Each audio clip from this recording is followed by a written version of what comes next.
तो this is Ranjeet Kumar Jha and you are watching your beautiful सा channel PPDR K J यानी physics point Darbhanga. तो guys जैसा कि अभी क्लास 10th का मैग्नेटिज्म का सीरीज चल रहा है जहां पर अभी अपन लोग पहुंच चुके हैं लेक्चर नंबर 9 पे। तो अगर मैं सीबीएसई क्लास 10th की बात करूं या स्टेट बोर्ड की बात करूं तो लास्ट लेक्चर में जो हमने पढ़ा था कि मोटर क्या है, उनके प्रिंसिपल क्या है, एप्लीकेशन ऑफ मोटर क्या है, टाइप्स ऑफ मोटर देखा था, अप टू दैट मच देखा था, जो कि आपके सिलेबस में नहीं था। आपके सिलेबस में करंट इनपुट के अकॉर्डिंग इलेक्ट्रिक मोटर दो पार्टों में डिवाइड, एक रहा आपका एसी मोटर और दूसरा रहा डीसी मोटर। तो उसमें आपका only DC motor class 10th के सिलेबस के अकॉर्डिंग है, तो उसी को आज अपन लोग स्टार्ट करेंगे। तो क्लास 10th का ये क्या हो गया, क्लास 10th का लेक्चर नंबर आपका 9 हो गया। ठीक है, फिजिक्स अपन लोग पढ़ रहे हैं। तो एक बात की मैं जानकारी लेना चाहूंगा कि जैसा कि अपन लोग जानते हैं कि यहाँ का ईच लेक्चर आपका कंप्लीटली बेस्ड ऑन होता है एनसीईआरटी और एचसी वर्मा, जहां पर ईच एनसीईआरटी और ईच एचसी वर्मा का क्वेश्चन को सोल्व करा जाता है और at the end of lecture आपको कुछ प्रॉब्लम भी दिए जाते हैं एंड उस प्रॉब्लम में भी आपको कुछ हिंट दे दिए जाते हैं एंड रेस्ट आपको सोल्व करना पड़ता है। तो आई मस्ट सजेस्ट कि आप एनसीईआरटी और एचसी वर्मा का बुक काइंडली अरेंज कर लो, है तो बहुत अच्छी बात, नहीं तो डिस्क्रिप्शन बॉक्स के भीतर आपको दोनों बुक का पीडीएफ फॉर्मेट में लिंक मिल जाएगा। और सबसे इंपॉर्टेंट, लेक्चर का भी नोट आपको पीडीएफ फॉर्मेट में डिस्क्रिप्शन बॉक्स के भीतर मिल जाता है, तो वहां से जाके डाउनलोड कर सकते हैं। अगर स्टिल कुछ प्रॉब्लम है तो चैनल के अबाउट सेक्शन में जाओ, वहां पर एक कॉन्टैक्ट अस करके ऑप्शन मिलेगा, आप वहां से कॉन्टैक्ट करने की कोशिश करो, हम आपको रिप्लाई करने की जरूर कोशिश करेंगे। तो चलिए क्लास को स्टार्ट करते हैं। डीसी मोटर, हेडिंग लगाइए डीसी मोटर, डीसी मोटर। तो इसको हमने सेपरेट वीडियो ही बना दिया क्योंकि ये क्लास 10th का सीबीएसई के लिए बहुत ही इंपॉर्टेंट क्वेश्चन है। डिट्टो 5 मार्क्स का आता है, आइदर आपको कंबाइन करके दे दिया जाएगा ट्रांसफार्मर क्या है, उनका कुछ पार्ट और ये डीसी मोटर का कुछ पार्ट मिलाकर आपको 5 मार्क्स का कंपलसरी रहता ही है। तो इसे आप इजी वे में समझना। चलो देखते हैं डीसी मोटर क्या है। तो सबसे पहले अपन लोग ये समझने की कोशिश करेंगे डीसी मोटर है क्या। तो हमने क्या बताया था कि मोटर भी वेरियस टाइप्स के होते हैं, अकॉर्डिंग टू स्ट्रक्चर से भी, अकॉर्डिंग टू पर्पस से भी, according to electric current input से भी आपका मोटर दो पार्ट में डिवाइड करा गया था, जो कि एक था एसी मोटर, एक था डीसी मोटर। स्लाइटली डिफरेंस है ओनली कंस्ट्रक्शन में एसी मोटर और डीसी मोटर में, नथिंग मोर डिफरेंस है। ठीक है, चलिए डीसी मोटर अपन लोग समझने की कोशिश करते हैं। तो सबसे पहले ये समझने की कोशिश करते हैं कि डीसी मोटर का काम क्या है। तो डीसी मोटर का काम है, इट इज अ डिवाइस, लिखते चलिए, इट इज अ डिवाइस। ये क्या है, देखो सारे मोटर का एक ही काम होता है, क्या, तो इलेक्ट्रिकल एनर्जी को कन्वर्ट करना किसमें, मैकेनिकल एनर्जी में। और मैकेनिकल एनर्जी भी आप जानते हो कि दो टाइप का होता है, उसमें भी कौन सा पर्टिकुलर टाइप का, तो एक जैसा कि आप मैकेनिकल एनर्जी में जानते हो, एक पोजीशन के कारण एनर्जी होता है और दूसरा आपका मोशन के कारण होता है। तो जब ये चेंज करता है एनर्जी में, मैकेनिकल एनर्जी में, तो वो आपका मोशन के कारण होगा। तो कौन सा, काइनेटिक एनर्जी। ठीक है, तो it is a device which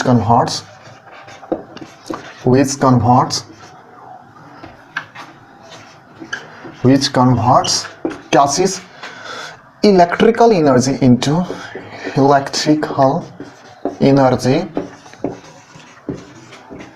into किसमें, मैकेनिकल एनर्जी में, मैकेनिकल एनर्जी में। उसमें भी कौन सा, तो हमने बताया कि काइनेटिक एनर्जी में। और यहां पर एक बात ध्यान से देना, काइनेटिक एनर्जी मतलब क्या होगा कि कहीं ना कहीं उसमें मोशन होगा। तो ये जो डिवाइस है यानी डीसी मोटर है, वो क्या चीज को कन्वर्ट करता है, इलेक्ट्रिकल एनर्जी को मैकेनिकल एनर्जी में। और मैकेनिकल एनर्जी में भी कैसा, तो उसका मोशन होना चाहिए, यानी रोटेशनल मोशन में वो कन्वर्ट कर देता है, रोटेशनल मैकेनिकल एनर्जी। ठीक है, रोटेशनल मैकेनिकल एनर्जी। ठीक है, या सिंपली आप काइनेटिक एनर्जी में बोल सकते हो। मोटर क्या है, यानी मोटर एक डिवाइस है जो कि इलेक्ट्रिकल एनर्जी को कन्वर्ट करता है किसमें, इलेक्ट्रिकल एनर्जी को कन्वर्ट करता है काइनेटिक एनर्जी में या मैकेनिकल एनर्जी में, हम इतना बोल सकते हैं। या हम ऐसे कह सकते हैं, क्या कह सकते हैं कि DC motor is a device, DC motor is a device, क्या है, एक डिवाइस है,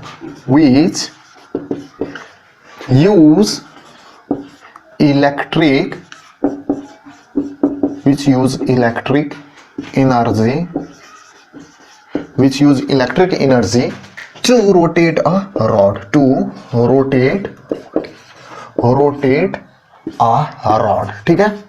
और इसी रॉड को अपन लोग क्या बोलते हैं, शाफ्ट भी कहते हैं। चलिए, ये शाफ्ट एक्चुअली में आपके मोटर का पार्ट नहीं है, ये शाफ्ट मेंशन भी करो या नहीं भी मेंशन करो आपको मार्क्स नहीं करेंगे। तो ये रोटेट करता है रॉड को, called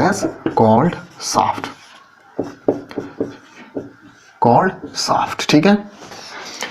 and due to the rotation of shaft, यानी इस शाफ्ट में हम लोग क्या कर देते हैं, तो इस शाफ्ट में कभी हम लोग ब्लेड को लगा देते हैं। तो आपने देखा होगा कि मिक्सर मशीन में वो ब्लेड जो भी हम डालते हैं उसमें फ्रूट्स वगैरह उनको कट कर देते हैं। अगर हम उसमें फैन का ब्लेड लगा दिया तो वो फैन भी आपका रोटेट होने लगता है, ठीक है। अगर यानी व्हील हम लगा देते हैं तो व्हील भी आपका रोटेट होने लगता है। यानी शाफ्ट में हमने जो भी एक्सटर्नल पार्ट को एड अप करा वो रोटेट होने लगता है। तो दैट मीन्स क्या होगा, रॉड को रोटेट कर देगा और उस रॉड को हम लोग कहते हैं क्या है, शाफ्ट। और शाफ्ट में जो हमने एड अप करा है वो रोटेट होना स्टार्ट हो जाएगा। तो यही है डीसी मोटर का मेन पर्पस या मेन वर्क। तो हम ऐसे कह सकते हैं, and the rotation of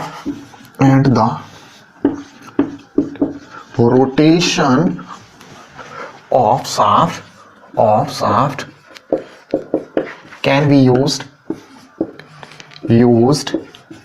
to rotate anything, anything क्या क्या चीजें, like fan, wheel etc, ठीक है। फैन को, व्हील को हम रोटेट कर देते हैं। अब देखो ये रोटेट कब होगा, ये तभी रोटेट होगा जब हम उसको शाफ्ट में, या जिसे हम लोग रॉड कहते हैं या शाफ्ट कहते हैं, उसमें हम लोग उसे कनेक्ट कर देंगे या फिट कर देंगे। तो हम ऐसे कह सकते हैं, तो which is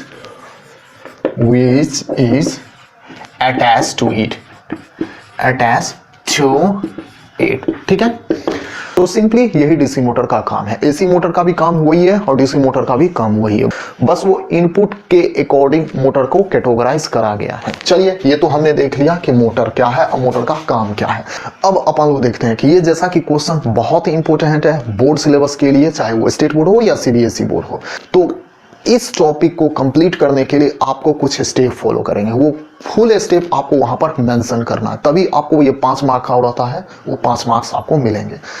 कभी कभी ये कंप्लीट डीसी मोटर भी रहता है, कभी कभी इस डीसी मोटर और जनरेटर को भी इंक्लूड करके दिया जाता है। यानी कभी जनरेटर का आपका वर्किंग प्रिंसिपल दे देगा और इनका आपको कंस्ट्रक्शन वगैरह करना है, मतलब मिक्सअप कर सकता है, या सिंपली आपको डीसी मोटर को भी डिस्क्राइब करना पड़ सकता है।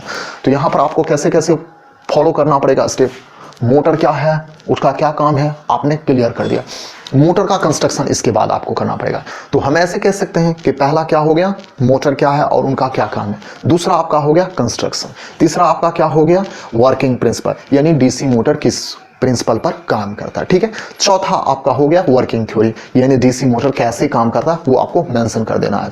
तो that is the complete concept of what, to electric DC motor या सिंपली डीसी मोटर। तो चलिए अपन लोग अब कंस्ट्रक्शन देख लेते हैं। तो पॉइंट्स में क्या लगाऊंगा, कंस्ट्रक्शन, ओके।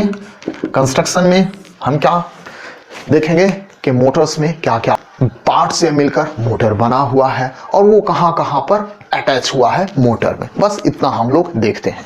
तो चलिए कंस्ट्रक्शन में मैं पहले क्या कर देता हूं, मैं आपको जनरली एक स्केच देता हूं कि कैसे आप लोग सिंपली डीसी मोटर को एज अ क्विक टाइम में आप ड्रॉ कर सकते हो। तो देखो सबसे पहले क्या करना है, एक यहां पर स्क्वायर टाइप्स का बॉक्स बना लेना है, दूसरा आपको स्क्वायर टाइप्स का बॉक्स बना लेना है।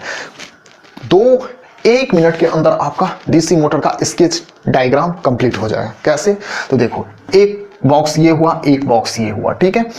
फिर हम एक क्या करेंगे, एक बॉक्स यहां पर हम बना लेंगे, ठीक है। चलिए ये हाफ बॉक्स ही हम बनाएंगे, ये हाफ बॉक्स बनाना है, ठीक है। थोड़ा सा इतना छोड़ देना है। फिर हम लोग यहां पर एक छोटा सा बॉक्स बना लेते हैं, ठीक है। ये बॉक्स कुछ ऐसा होना चाहिए। फिर यहां पर हम लोग वही वाला यहां पर हमने एक बॉक्स बना दिया, ये भी कुछ इस तरह का होना चाहिए, ठीक है। अब देखो यहां पर एक हमने ऐसा कर दिया, अब फिर यहां पर हमने ऐसा कर दिया, इसको अटैच करके, ठीक है, इसको अटैच करके करना, देखते रहना, इसको अटैच करके करना, ठीक है। अब देखो इसको थोड़ा सा और अच्छा करने के लिए आप इसे डबल कर सकते हो, यानी ऐसे बना सकते हो। और फिर हमने क्या करा, फिर हमने इसको यहां से मैच कर दिया, अब फिर इसको हमने क्या कर दिया, यहां से मैच कर दिया। ओके, तो ये क्या हो गया आपका डीसी मोटर का इंटरनल सर्किट हो गया। अब चलिए इंटरनल सर्किट तो हो गया, अब एक्सटर्नल सर्किट भी समझेंगे, यानी ये मोटर का अंदर का पार्ट है, इसे कहते हैं अपन लोग इंटरनल सर्किट।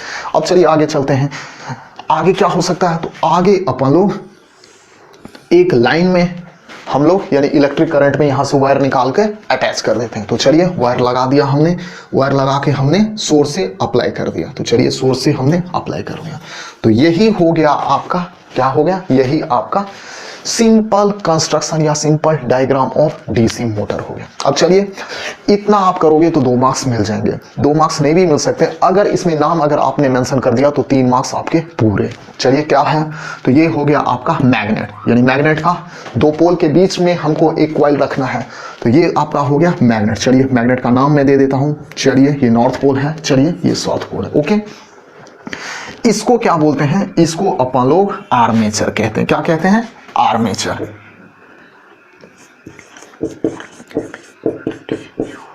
आर्मेचर कहते हैं। अब ये आर्मेचर क्या है, नो वरी, हम इसे आगे आपको समझा देंगे। ये क्या है, मैग्नेट क्या है, मैग्नेट का एक पोल है और ये मैग्नेट का साउथ पोल है, ये मैग्नेट का नॉर्थ पोल है, इसे क्या कहते हैं, आर्मेचर। ओके, इसको क्या कहते हैं, इसको अपन लोग ब्रश कहते हैं। कौन सा ब्रश, ये टूथ को साफ करने वाला ये ब्रश नहीं है, ये आपका कार्बन ब्रश है। कौन सा ब्रश है, कार्बन ब्रश, कार्बन ब्रश है, ठीक है, ये आपका कार्बन ब्रश है। अब देखो इसको क्या कहते हैं, तो देखो ये आपका एक रिंग टाइप का दिखाई दे रहा है, उस रिंग को हमने काट दिया है, यानी एक रिंग था उसको हमने काट कर कुछ सेपरेट करके हमने इसे रखा हुआ है, तो ये क्या हो गया आपका रिंग का है, उसको हमने सेपरेट कर दिया, इसीलिए called as split ring, split ring, ठीक है। इस स्प्लिट रिंग को हम लोग कम्यूटेटर कहते हैं। क्या कहते हैं, इस स्प्लिट रिंग को अपन लोग कम्यूटेटर भी कहते हैं, कम्यूटेटर कहते हैं। अब इस स्प्लिट रिंग को कम्यूटेटर क्यों कहते हैं, तो जब मैं इसको वर्किंग थ्योरी में समझाने की कोशिश करूंगा तो वहां पर आप समझ जाओगे कि कम्यूटेटर स्प्लिट रिंग को कहते क्यों हैं, ठीक है। अब देखो ये क्या हो गया, यहां पर हमने सोर्स अप्लाई करा है, कौन सा, source of electrical energy, electrical energy, हमने source of electrical energy apply करा है यहां पर। तो ये तो सिंपल हुआ रफ डायग्राम किसका, डीसी मोटर का। तो आप ऐसे बना सकते हो अगर टाइम नहीं है, नहीं अगर टाइम आपके पास है तो मैं इसे अच्छे फिगर के साथ बनाकर आपको समझाने की कोशिश करूंगा। तो मैं चाहूंगा कि आप इनका स्नैपशॉट ले लो ताकि अपन लोग इसे इरेज कर सकें। तो होप तो आपने इनका स्नैपशॉट ले लिया होगा। अब अपन लोग सिंपली कंस्ट्रक्शन पर इसको मूव करेंगे। तो चलिए अपन लोग मिटाकर आगे बढ़ते हैं। तो अब चलिए अपन लोग कंस्ट्रक्शन में हमने बताया था कि क्या क्या पार्ट्स यूज होता है मोटर्स में और उस पार्ट्स को कहां कहां पर यूज करा गया है वो मैं यहां पर डिस्कस करूंगा। तो चलिए क्या लगाएंगे, कंस्ट्रक्शन था अपन लोग पढ़ रहे थे, कंस्ट्रक्शन किसका, डीसी मोटर का। चलिए सबसे पहले इजी वे में समझने की कोशिश करेंगे कि इनका क्या क्या पार्ट है और कहां कहां पर डीसी मोटर में उनका यूज है या सेटअप है। तो देखिए इट कंसिस्ट ऑफ व्हाट, तो पहला it consist of coil placed in कहां पर, तो मैग्नेटिक फील्ड में, मैग्नेटिक फील्ड, ठीक है। एक क्वाइल्ड है जिसको हमने कहां पर प्लेस करा है, एक क्वाइल्ड है उसको हमने मैग्नेटिक फील्ड में प्लेस करा है। अब ये क्वाइल कैसा है, इसका स्ट्रक्चर कैसा हो, दूसरा देखो, तो the coil is formed so many insulated turn या so many turns of insulated copper wire over core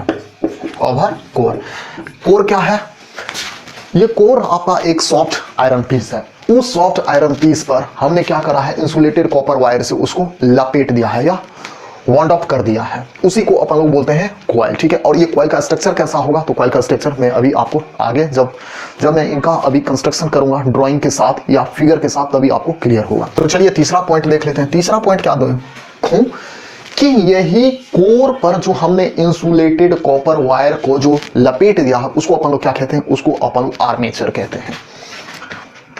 and the together formed armature, together form armature, यानी किसको सॉफ्ट आयरन कोर को एंड किसको इंसुलेटेड कॉपर वायर को हमने जो वॉन्ड up करा है उस सॉफ्ट आयरन कोर पर, तो इसके फॉर्मेशन को अपन लोग क्या कहते हैं, इसके फॉर्मेशन को अपन लोग आर्मेचर कहते हैं। ठीक है, यानी इस आर्मेचर को हमने यूनिफॉर्म मैग्नेटिक फील्ड या मैग्नेटिक फील्ड में रखा। चलिए नेक्स्ट पॉइंट देख लेते हैं। ये जो आर्मेचर है उसको हमने फिक्स्ड करा है कहां पर, तो शाफ्ट में। ऐसा जरूरी नहीं है कि आपको शाफ्ट यहां पर मेंशन करना पड़ेगा, बस आप आर्मेचर तक ही क्लियर समझ सकते हो। बट आपको प्रैक्टिकली आपको समझाने के लिए मैं यहां पर क्या करूंगा, आर्मेचर को फिक्स्ड कर दूंगा किसमें, शाफ्ट में। तो armature is fixed, the armature is fixed over किस पर, शाफ्ट, ओवर शाफ्ट किसका, तो ऑफ मोटर का, of motor which is kept, कहां पर जो कि रखा गया है, विच इज कैप्ट, कहां पर, which is kept in magnetic field. और वो मैग्नेटिक फील्ड आया कहां से, तो वो मैग्नेटिक फील्ड आपका प्रोड्यूस हुआ है कहीं ना कहीं मैग्नेट से। जो नॉर्थ पोल था और जो साउथ पोल था उनके बीच में हमने ये आर्मेचर को रखा। इसको हमने कहां से फिक्स कर दिया, इसको हमने शाफ्ट से फिक्स कर दिया। अभी हम फिगर दिखाऊंगा तो वहां से आप क्लियर समझ जाओगे। ठीक है, देखो नेक्स्ट पॉइंट हमने क्या करा, ये जो आर्मेचर है उनका जो 2 पॉइंट है, उन 2 पॉइंट को हमने स्प्लिट रिंग से हमने ज्वाइंट कर दिया है। कहने का मतलब the free end of the armature is joint या attached with the metallic split ring. तो हम ऐसा कह सकते हैं कि द या 2 फ्री एंड्स या बोथ फ्री एंड्स, ऐसे समझिए, both free ends of armature, both free ends of armature is fixed over किस पर, ओवर मेटालिक अटैच हमने करा। जो 2 हाफ स्प्लिट रिंग था, हमने जो यहाँ पर एक सी टाइप का बनाया था और एक दूसरा सी टाइप पर बनाया था, तो एक एंड को यहाँ पर अटैच करा था और दूसरा एंड को हमने जो अभी डायग्राम में, रफ डायग्राम में जो समझाया था, तो दूसरे साइड में जो स्प्लिट रिंग था वहां पर हमने अटैच करा था। तो over half, both half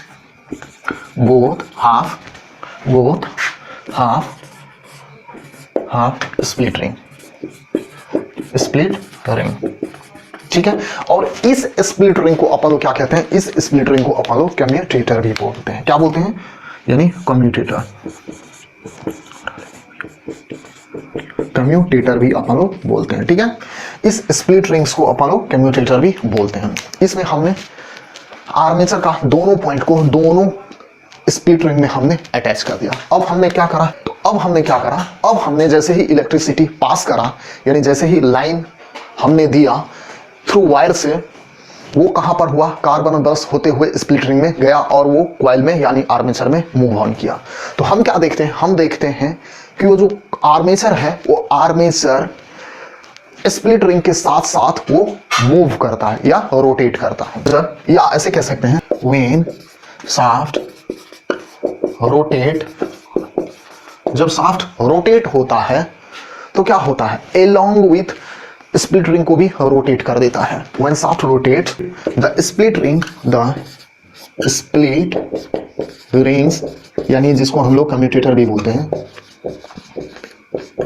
commutator, ठीक है, split rings and armature,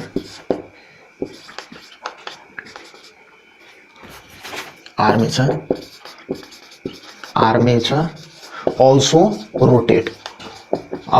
rotates. ठीक है, जब हम लाइन को या इलेक्ट्रिक करंट को पास करते हैं, यानी जब शाफ्ट रोटेट होता है, तो हम देखते हैं कि स्प्लिट रिंग, जिसे अपन कम्यूटेटर कहते हैं, और आर्मेचर, ये दोनों आपका रोटेट होता है। और हमने कंस्ट्रक्शन में क्या देखा, हमने कंस्ट्रक्शन में देखा कि 2 कार्बन ब्रश भी है। तो 2 कार्बन ब्रश 2 कार्बन ब्रश यानी B1 एंड B2, ठीक है, 2 कार्बन ब्रश था, उसको हमने कहां पर अटैच करा था, यानी उसको हमने टच करा था किसके साथ, तो स्प्लिट रिंग के साथ। और स्प्लिट रिंग को अपन लोग क्या कहते हैं, कम्यूटेटर भी बोलते हैं। तो कम्यूटेटर कितना था, एक कम्यूटेटर इस साइड था, एक कम्यूटेटर इस साइड था, तो यानी एक को नाम हमने C1 दे दिया, एक का नाम हमने C2 दे दिया। तो यानी 2 carbon brush are tossed with किसके साथ, कम्यूटेटर के साथ, ठीक है, C1 एंड C2, ठीक है, 2 कम्यूटेटर C1 और C2 के साथ हमने इसे अटैच करा। अब हम क्या करते हैं, तो ये सब तो इंटीग्रल पार्ट का सर्किट वगैरह था। अब हम क्या देखते हैं, एक्स्ट्रा में हम लोग डीसी सोर्स अप्लाई करते हैं। कैसे, और ये डीसी सोर्स अप्लाई कैसे करते हैं, तो पोटेंशियल डिफरेंस क्रिएट करके अपन लोग इलेक्ट्रिक करंट को अप्लाई करते हैं। Now apply DC current, apply DC by making potential difference, ठीक है, पोटेंशियल डिफरेंस मेक करके हम लोग डीसी को अप्लाई करते हैं, किस में, वो वायर से जो ब्रश से होते हुए आर्मेचर या कॉइल तक ये जो जाए। बस इतना ही कंस्ट्रक्शन था। जो हमने क्या फिगर रफ डायग्राम बनाया, उनका क्या कुछ यूज था, या उनको हम क्या कहते हैं, कहां पर किसको हमने अटैच करा, ये इनका कुछ स्टेप्स है। तो कंस्ट्रक्शन ओवर हो गया। अब अपन लोग चलेंगे कि किस प्रिंसिपल पर ये डीसी मोटर वर्क करता है। तो अब अपन लोग हेडिंग लगाएंगे क्या, तो प्रिंसिपल ऑफ डीसी मोटर। तो आई विल सजेस्ट कि आप इनका स्नैपशॉट ले लो ताकि अपन लोग इसे इरेज करके आगे बढ़ सकें। तो होप तो आपने इनका स्नैपशॉट ले लिया होगा। अब अपन लोग इसे इरेज करके वर्किंग प्रिंसिपल पर मूव करेंगे। तो अब चलिए अपन लोग कौन सा पार्ट पे पहुंच चुके हैं, तीसरे पार्ट पे। मोटर का काम क्या था हमने देख लिया, कंस्ट्रक्शन क्या था हमने देख लिया। अब प्रिंसिपल देखेंगे और वर्किंग थ्योरी देखेंगे। चलिए क्या देखेंगे, प्रिंसिपल, यानी यहां पर ये मत कंफ्यूज होना कि स्कूल का प्रिंसिपल वो नहीं, यानी मोटर का प्रिंसिपल, यानी किस प्रिंसिपल पर ये डीसी मोटर वर्क करता है, यानी वो प्रिंसिपल, यानी प्रिंसिपल ऑफ डीसी मोटर, कौन से प्रिंसिपल पर ये डीसी मोटर वर्क करता है। अगर मैं सिंपली नेम को मेंशन करना चाहूंगा तो मैं ऐसा कह सकता हूं कि DC motor works on the principle of Lorentz law. किस पर ये वर्क करता है, तो DC motor works on the principle of Lorentz law, LORENTZ, Lawrence law. मुझे लगता है कि ये लॉ क्या है आप नहीं जानते होंगे। बाय द वे इनका फुल डिस्क्रिप्शन या फुल एक्सप्लेनेशन आपको क्लास 12th में मिलेगा जब आप मैग्नेटिज्म वहां पर पढ़ोगे।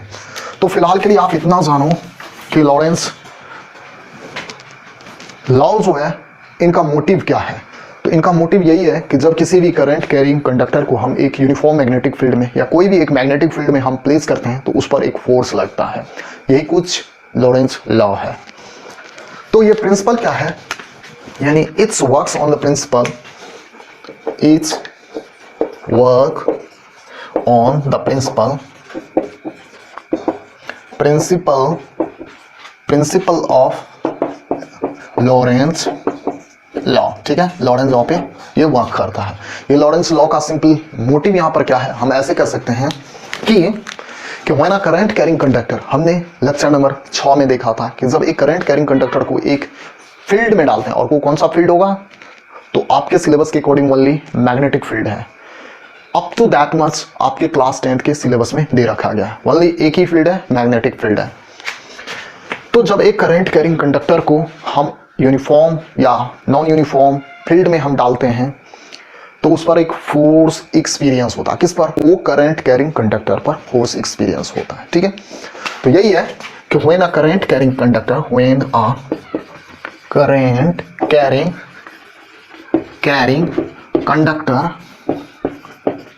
conductor is placed in magnetic field,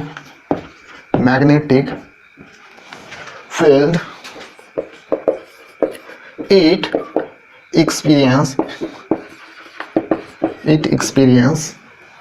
force।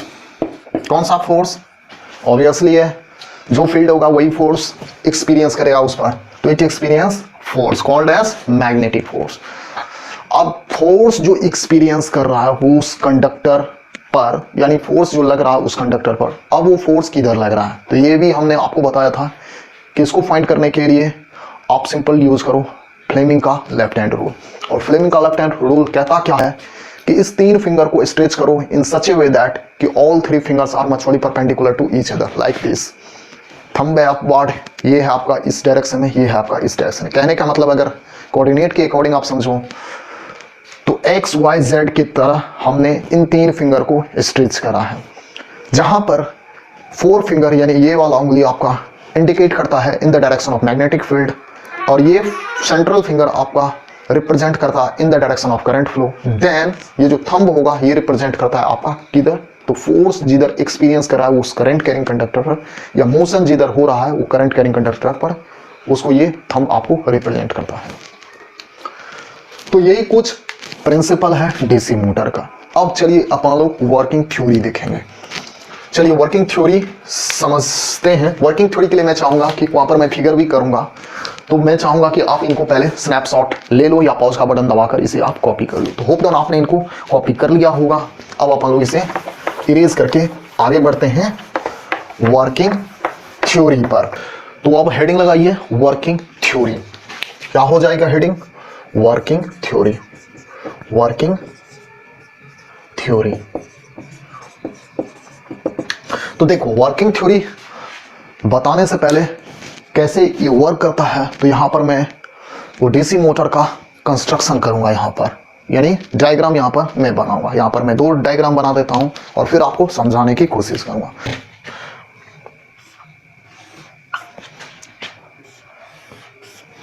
ये हुआ आपका मैग्नेट का नॉर्थ पोल, ये हुआ मैग्नेट का आपका साउथ पोल। ठीक है, यहां पर आपका क्या है, यहां पर आपका वो आर्मेचर वाला कॉइल है। ठीक है, यानी आर्मेचर है।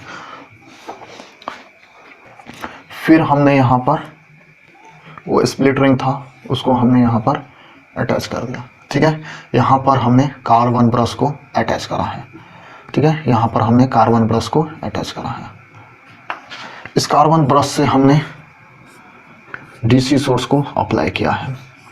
डीसी सोर्स से हमने अप्लाई किया है। ठीक है, तो ये ही कुछ, चलिए फिगर 1 हो गया, मान लीजिए ये फिगर 1 हो गया। फिगर 2 कैसा है? फिगर 2 भी कुछ इसी तरह है। ये आपका मान लीजिए नॉर्थ मैग्नेट का पोल है, ये आपका मैग्नेट का साउथ पोल है। यहां पर हमने वही आर्मेचर बनाया, यहां पर हमने स्प्लिट रिंग बना दिया, यहां पर हमने स्प्लिट रिंग बना दिया। ठीक है, यहां पर हमने कार्बन वो जो ब्रश है वो हमने बनाया, यहां पर कार्बन ब्रश हमने बनाया।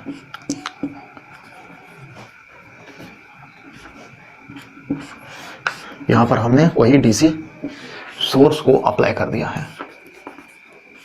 डीसी सोर्स को हमने अप्लाई कर, यहां पर मैं इनका डोमेन क्लियर करना चाहूंगा। मानो कि ये कॉइल हमने इस बार ABCD लिया है, ABCD है, तो हम करंट को इस बार फ्लो कराते हैं। देखो करंट यहां से मूव करा, यहां से मूव करा, यहां से मूव करा, इसके बाद वो ब्रश में गया। ध्यान से देखो, इसके बाद वो ब्रश में गया।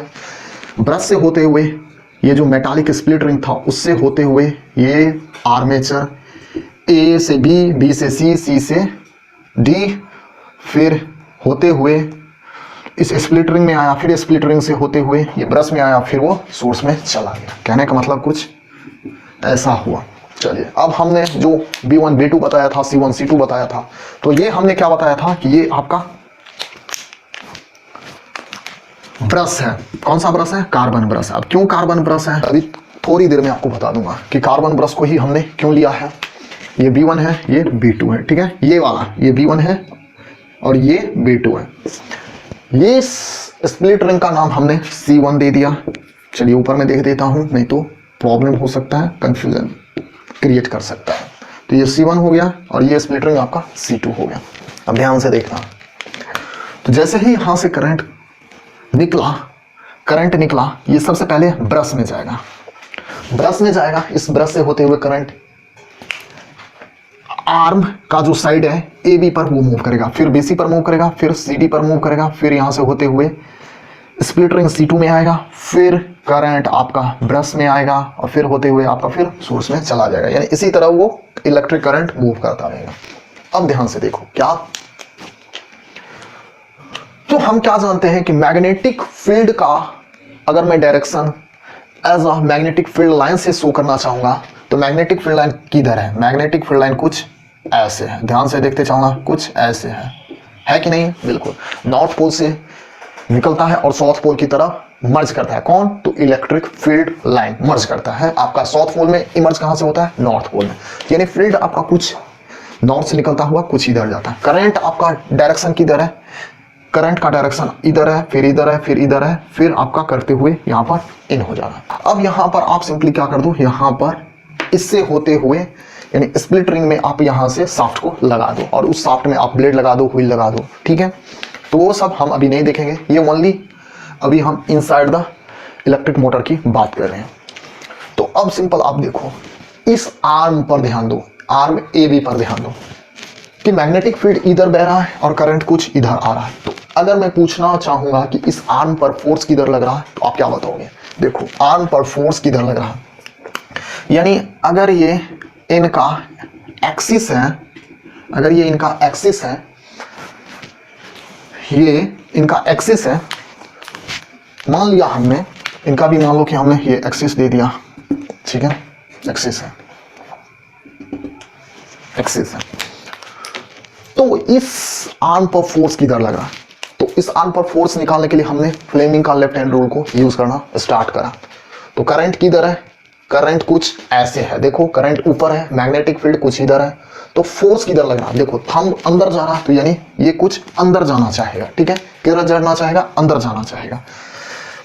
और इस यानी यहां पर फोर्स किधर जाना चाहेगा? अंदर, और अंदर जाएगा तो हमने आपको बताया था कि तीर से अगर आप रिप्रेजेंट करना चाहोगे तो यानी एरो का आपका जो टिप है वो इनसाइड जा रहा है, यानी आपका इनसाइड जा रहा है। और आपको ये दिखाई क्या दे रहा? आपको दिखाई दे रहा है इधर से एरो का, तो इधर से आपको एरो कैसा दिखाई दे रहा है? यानी देखो अगर कुछ ऐसे जा रहा है यानी टिप इनसाइड जा रहा है, और आपको दिखाई कैसा देगा? यानी एरो का आपको क्रॉस साइड का दिखाई देगा। तो हमने यहां पर क्रॉस साइड यूज करा है, ठीक है, इसमें आप कंफ्यूज मत होना। अब देखो इस आर्म बीसी पर फोर्स किधर लगेगा? तो मैग्नेटिक फील्ड कुछ इधर है और करंट भी इधर है। तो हमने आपको force in a current carrying conductor when it is placed in uniform magnetic field आपको पढ़ाया था। तो वहां पर एक केस समझाया था कि फोर्स मैक्सिमम कब लगता है, मिनिमम कब लगता है और फोर्स जीरो कब लगता है। तो हमने आपको बताया था कि जब फील्ड के पैरेलल और एंटी पैरेलल अगर आप कंडक्टर को, कौन सा कंडक्टर, करंट कैरिंग कंडक्टर को अगर आप डालते हो तो उस पर जीरो फोर्स लगता है। यानी जब कंडक्टर पैरेलल हो या एंटी पैरेलल हो तब उस पर फोर्स जीरो लगता है। और फोर्स मैक्सिमम कब लगता है? तो जब conductor perpendicular to the magnetic field हो जाता है तब उस पर फोर्स मैक्सिमम लगता है। तो अभी हम क्या देख रहे हैं कि करंट कुछ मैग्नेटिक फील्ड के अलोंग ही फ्लो कर रहा है, तो यहां पर फोर्स क्या हो जाएगा? यहां पर फोर्स जीरो होगा। यानी हम सिंपल ऐसा देख रहे हैं फिगर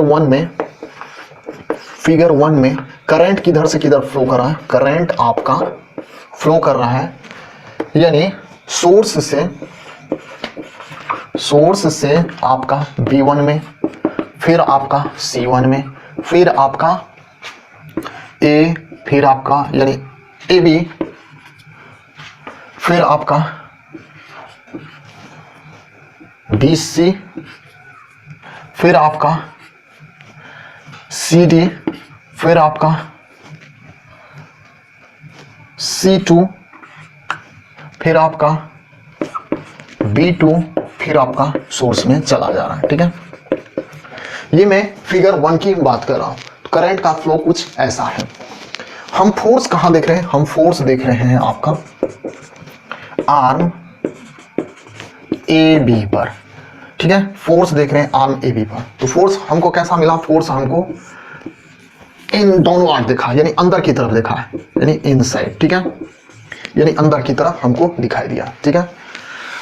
बीसी पर हमको फोर्स किधर मिला? ध्यान से देखते चलो। फोर्स ऑन आर्म किस पर? बीसी पर जीरो मिला, ठीक है, क्योंकि करंट और मैग्नेटिक फील्ड का डायरेक्शन सेम है। फिर हमने क्या देखा? फोर्स देखते चलना अभी। फोर्स ऑन किस पर? आर्म CD पर, आर्म CD पर क्या होगा, तो फ्लेमिंग का लेफ्ट हैंड रूल लगाएंगे। करंट किधर है, करंट आपका कुछ ऐसे है, ठीक है, मैग्नेटिक फील्ड कुछ ऐसे है, तो फोर्स किधर आ रहा है, कुछ देखो थंब आपका इधर आ रहा है, देखो मैग्नेटिक फील्ड हमने 4 फिंगर को रखा, करंट के डायरेक्शन में हमने इस सेंट्रल फिंगर को रखा, तो थंब किधर आ रहा है, कुछ ऊपर आ रहा है। ये इससे आप समझने की कोशिश करो, तो ये कुछ ऐसे है, तो यहां पर ये कुछ अंदर जाएगा और ये ऊपर आएगा, यानी ये कुछ ऐसे मूव करेगा, ठीक है, ऐसे देखते चलो, ये अंदर गया और इधर से फोर्स ऊपर आया, तो यहां पर फोर्स कहां कैसे लगेगा, फोर्स ऑन आर्म CD पर कुछ बाहर की तरफ लग रहा, और जब बाहर लगता है तो उस एरो को हम कैसे रिप्रेजेंट करते हैं, तो उसका टिप हम देखते हैं, तो यहां पर हमें टिप दिखाई दे रहा है, यानी टिप आपकी तरफ आ रहा है, तो यानी डॉट लग रहा है, यानी आउटवर्ड लग रहा है, ठीक है, यानी आउटवर्ड को हम कैसे रिप्रेजेंट करते हैं, डॉट से रिप्रेजेंट करते हैं। यहां पर F ऐसे लग रहा है, यहां पर F कुछ ऐसे लग रहा है, यानी फोर्स अंदर जा रहा है, फोर्स बाहर आ रहा है, और यहां पर फोर्स 0 लग रहा है, और यहां पर देखो, यहां पर भी देखो कुछ इधर आ रहा है, तो यानी यहां पर भी फोर्स 0 लगा, यानी BC पे और AD आर्म पे फोर्स नहीं लग रहा है, फोर्स लग रहा है आपका AB पे और CD पे लग रहा है। यानी अगर कुल मिलाकर देखना चाहेंगे तो ये कैसे रोटेट कर रहा है, कुछ इस तरह, यानी कुछ ऐसे रोटेट करना रहा है, ठीक है। अगर मैं एक्सिस के अलोंग देखूं तो ये कैसे रोटेट कर रहा है, कुछ इस तरह रोटेट कर रहा है। जैसे आप ये थोड़ा एनिमेशन देखिए,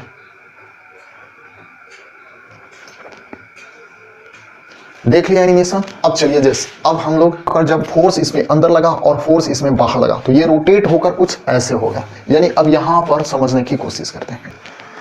तो ये क्या था अपना, ये अपना देखो ब्रश था, यानी B1 था, ठीक है। हमने क्या बताया था कि आर्मेचर के साथ हम लोग स्प्लिट रिंग को क्या कर देते हैं, बांध देते हैं। ये जो आर्मेचर का वन एंड है स्प्लिट रिंग का एक एंड से बांध देते हैं, और आर्मेचर का जो दूसरा एंड है दूसरे स्प्लिट रिंग यानी C2 से हम लोग बांध देते हैं।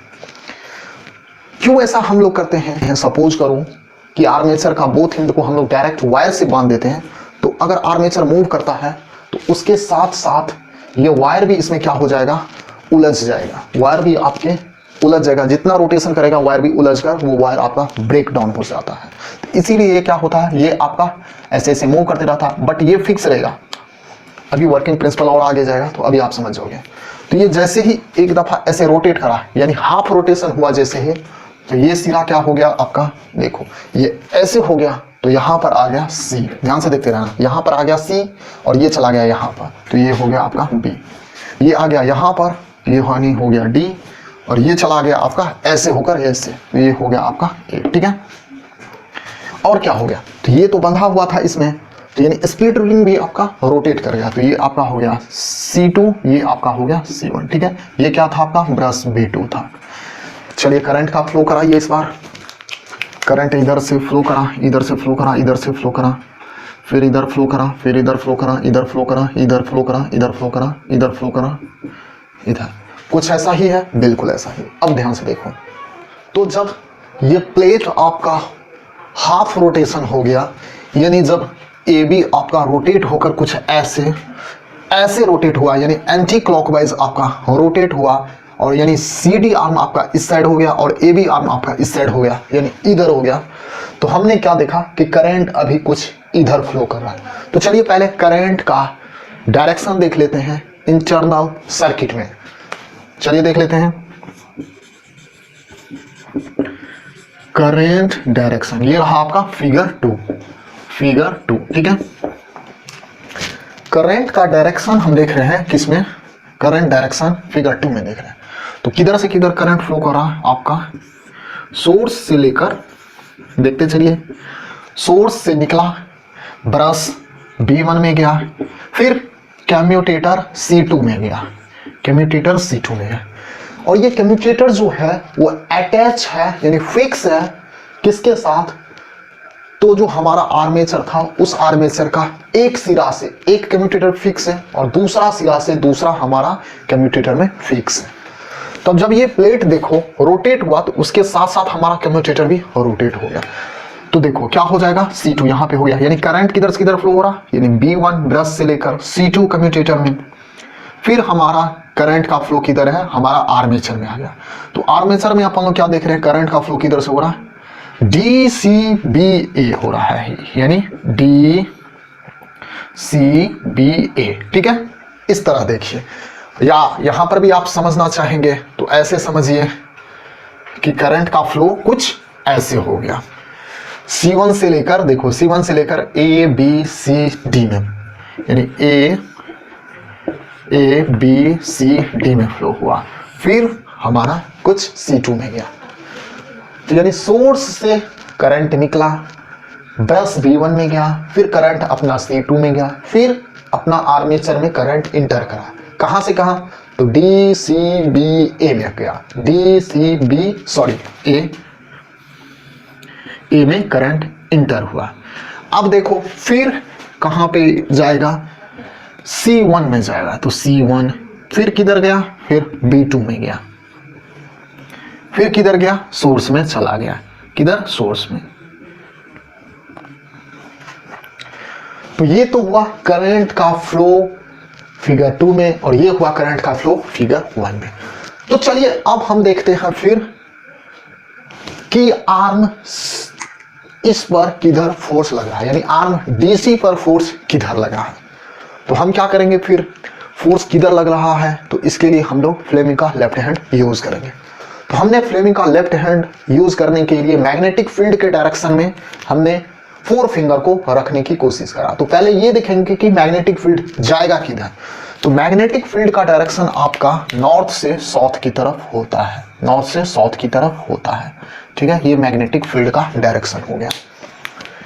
अब देखो करंट का डायरेक्शन ऊपर है, यानी सेंट्रल फिंगर होना चाहिए कुछ ऐसे, 4 फिंगर होना चाहिए आपका मैग्नेटिक फील्ड के डायरेक्शन में। तो थंब किधर रिप्रेजेंट कर रहा है, थंब देखो इनसाइड जा रहा है, यानी अभी हम देख रहे हैं CD जो है उस पर फोर्स अंदर की तरफ जा रहा है। तो अंदर टिप को हम लोग कैसे डिनोट करते हैं, क्रॉस से डिनोट करते हैं, यानी जब फोर्स हमारा कुछ ऐसे जा रहा है तो हम टिप को नहीं देख पाते, हम उनका बैक साइड को देखते हैं। तो बैक साइड एरो का क्या रहता है, स्टार टाइप का दिखता है, ठीक है। इस साइड में इधर फिर फोर्स नहीं लगेगा CV पर, क्यों, क्योंकि मैग्नेटिक फील्ड के ये पैरेलल में आ जाता है करंट कैरिंग। फिर हम देखते हैं कि इस BA आर्म जो है इस पर मैग्नेटिक फोर्स किधर लगा। तो देखिए मैग्नेटिक फील्ड कुछ ऐसे, करंट कुछ ऐसे, देखिए तो फोर्स का डायरेक्शन किधर लगेगा, तो लेफ्ट हैंड का यूज लगाते हैं फील्ड के डायरेक्शन में, करंट के डायरेक्शन में, और ये थंब हो गया आपका फोर्स के डायरेक्शन। तो फोर्स हमारा किधर निकल रहा है, फोर्स हमारा निकल रहा है बाहर की तरफ, यानी कहने का मतलब फोर्स का डायरेक्शन इधर अंदर जा रहा है, फोर्स का डायरेक्शन बाहर आ रहा है। इस पर फोर्स 0 लग रहा है, इस पर फोर्स भी 0 लग रहा है, यानी CV पर फोर्स 0 और DA या AD पर फोर्स 0 लग रहा है, और CV पर फोर्स 0 लग रहा है। क्यों, क्योंकि ये मैग्नेटिक फील्ड के पैरेलल में है। अब देखो हमारे पास जैसे मान लो कि ये है, तो देखो फोर्स इधर लग रहा है और फोर्स एक इधर लग रहा है, तो ये क्या करना चाहेगा, ये रोटेट कुछ ऐसे करना चाहेगा, ठीक है। फिर ऐसे कर गया, तो फिर ऐसे कर गया, तो ये इधर पोजीशन आ गया आपका AB, फिर इधर पोजीशन आ गया आपका CD, तो फिर हो गया, फिर तब ये कंडीशन, उसके बाद रोटेट होकर फिर ऐसा कंडीशन, और ये कंटिन्यू होता चला जाएगा, ठीक है। तो यानी हम अगर देखना चाहेंगे कि फोर्स ऑन किस पर, आर्म DC पर, आर्म DC पर किधर लग रहा है, फोर्स ऑन आर्म DC पर किधर लग रहा है आपका, डाउनवर्ड, डाउनवर्ड चलिए, या इनसाइड लग रहा है, इनसाइड लग रहा है। और force on CB arm, arm CB 0, force on arm किस पर, BA पर, BA पर आगे की तरफ, यानी अपवार्ड, यानी आउटवार्ड, सॉरी आउटवार्ड, आउटवार्ड। देखिए फोर्स किधर लग रहा है, बाहर की तरफ आ रहा है ना, देखो फिर रोटेट करना चाहेगा, फिर फोर्स ऑन इधर यानी AD पर, आर्म AD पर 0 लग रहा है, और इधर भी आपका AD पर 0 लग रहा है, फोर्स ऑन आर्म AD पर आपका 0 लग रहा है, ठीक है। तो यानी हमने देखा कि कुल मिलाकर इस पर फोर्स नहीं लग रहा और इस पर फोर्स नहीं लग रहा, फोर्स लग रहा इस पर और इस पर। तो ये प्लेट कुछ ऐसे रोटेट करना रहा है और ये प्लेट कुछ ऐसे रोटेट करने रहा है। अब एक बात ध्यान दो कि कभी कभार पूछा जाता है कि what is the function of commutator, या what is the function of commutator, function क्या है कम्यूटेटर का, या वर्क क्या है कम्यूटेटर का। तो देखो हमने क्या देखा कि CD में कहां पे लिख दूं, चलिए यहां पर समझने की कोशिश करते हैं। Function of commutator, function of commutator, देखिए क्या है फंक्शन कम्यूटेटर का।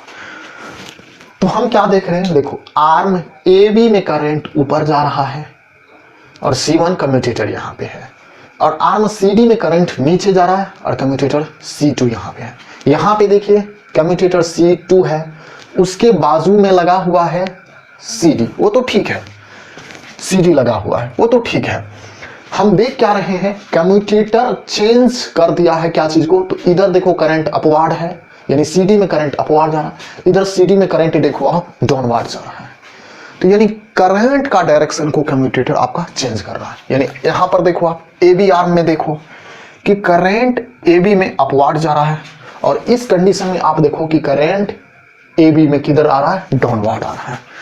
तो बाय ऑब्जर्विंग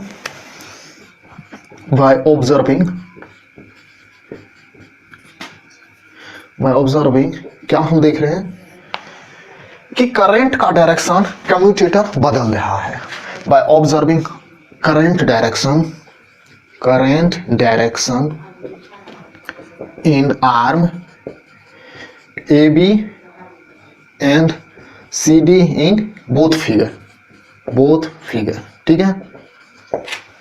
तो कंक्लूजन अपना क्या मिलता है, कंक्लूजन अपना मिलता है कि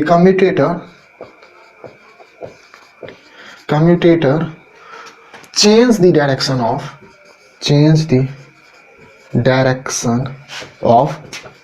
करंट, चेंज कर देता है करंट के डायरेक्शन को।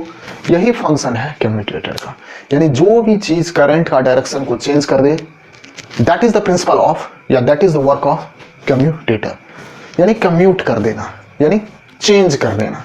तो यही है फंक्शन कम्यूटेटर का।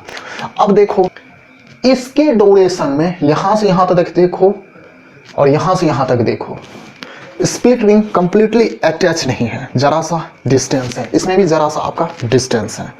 यानी अगर मैं देख रहा हूं तो ऐसे है, पूरा नहीं है।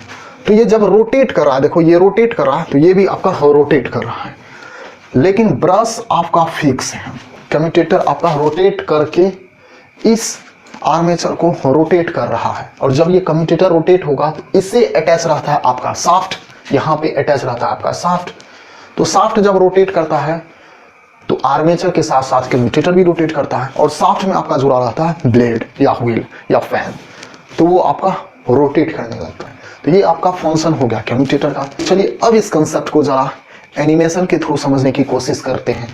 तो एनिमेशन में देखिए, ये मैं बता रहा हूं, आप जरा समझने की कोशिश कि मैग्नेटिक फील्ड को यहाँ पर ब्लू कलर से दिखाया गया है, जिधर एरो दिख रहा है उधर मैग्नेटिक फील्ड है।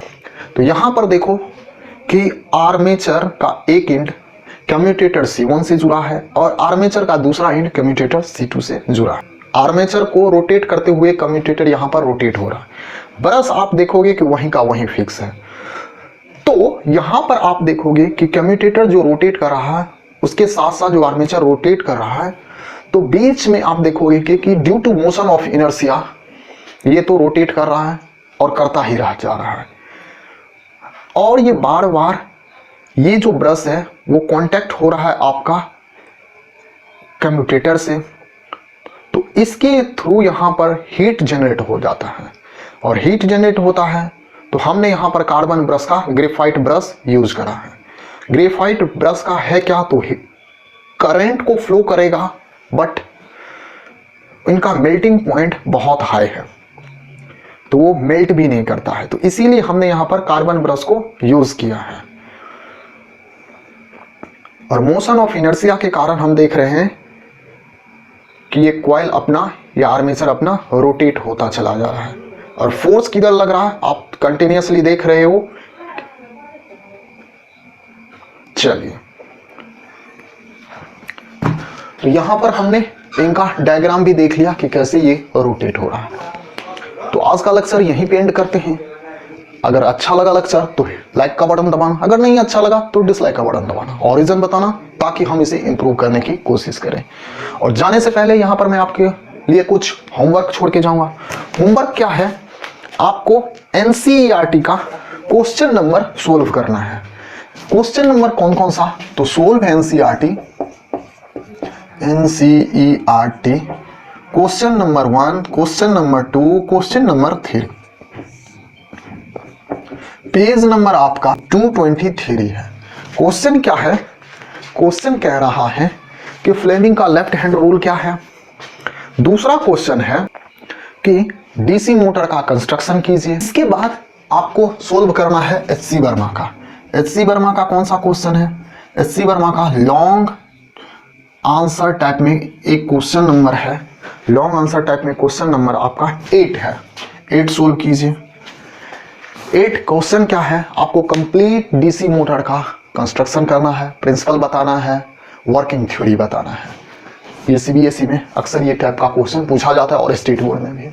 तो और एक एचसी वर्मा में शॉर्ट टाइप का आंसर क्वेश्चन है, क्वेश्चन नंबर, ये भी क्वेश्चन नंबर शॉर्ट टाइप का में शॉर्ट आंसर क्वेश्चन, ये भी 8 नंबर है।